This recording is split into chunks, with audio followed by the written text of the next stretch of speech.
Hi hello నమస్తే, నేను మీ Ishwari. Welcome to Eshu cooking and vlogs. ఈరోజు మన రెసిపీ క్యాప్సికమ్ టమాటా మసాలా కర్రీ అండి.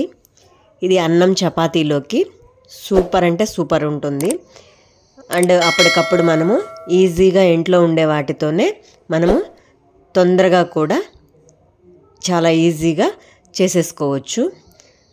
మనం అన్ని ఇంట్లో ఉన్న వాటితోటే ఓన్లీ క్యాప్సికమ్ టమాటా ఉంటే చాలండి. అన్ని ఇంట్లో ఉన్న ఇంగ్రీడియంట్స్ తోటే మనము ఈజీగా చాలా తొందరగా మనము అన్నం చపాతీలోకి చాలా త్వరగా రెడీ చేసేసుకోవచ్చు.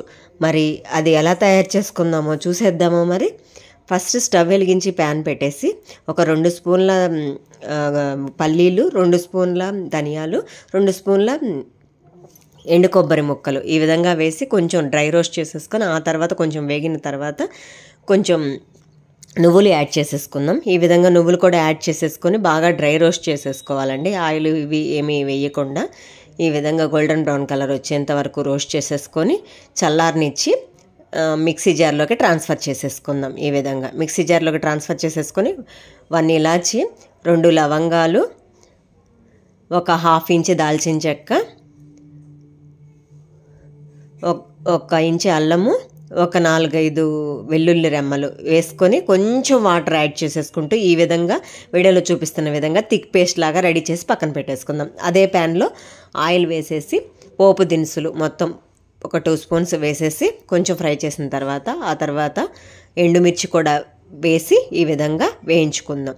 ఒక 1/2 కప్పు ఉల్లిపాయలు, కర్రీ లీవ్స్ ఒక 2 స్పూన్స్ వేసుకొని ఈ విధంగా మిక్స్ చేసుకుంటూ ఫ్రై చేసేసుకుందాం. ఆ తర్వాత ఫ్రై అయిన తర్వాత క్యాప్సికమ్ ఒక 4 ఈ విధంగా కట్ చేసేసుకొని పీసెస్గా వేసేసి ఆ తర్వాత టమాటాలు ఒక 2 ఫైన్లీ చాప్ చేసినాయి ఈ విధంగా ఒకసారి మిక్స్ చేసేసుకొని మొత్తం ఈ విధంగా సాల్ట్ వేసుకుందామండి. ఇప్పుడు 1 స్పూన్ సాల్ట్ వేసేసుకొని 1/2 స్పూన్ పసుపు వేసేసుకుందాం.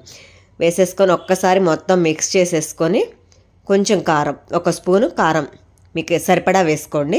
ఈ విధంగా ఒకసారి మిక్స్ చేసేసుకొని మనం మూత పెట్టేసి క్యాప్సికమ్ ఉడికే వరకు కుక్ చేసుకుందామండి. ఈ విధంగా మూత తీసేసి ఒకసారి చూద్దాం క్యాప్సికమ్ ఉడికిందో లేదో చెక్ చేసుకొని ఒకసారి మిక్స్ చేసేసి మనం ఇందాక రెడీ చేసి పక్కన పెట్టుకున్నాం కదా మసాలా పేస్టు, అది యాడ్ చేసుకొని కొంచెం వాటర్ దాంట్లోనే పోసేసుకొని కొంచెం ఈ విధంగా కొంచెం మిక్స్ చేసేసుకొని ఈ విధంగా కొంచెం కాడ వేసుకుందామండి.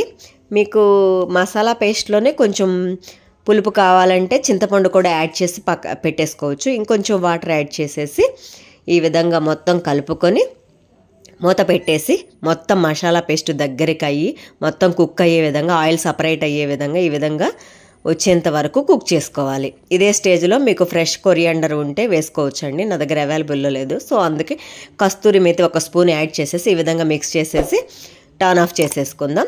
దీన్ని మొత్తం ఒక బౌల్లోకి ట్రాన్స్ఫర్ చేసేసుకుందాం. Ready to serve. నా రెసిపీస్ కనుక మీకు నచ్చినట్లయితే లైక్ చేయండి, షేర్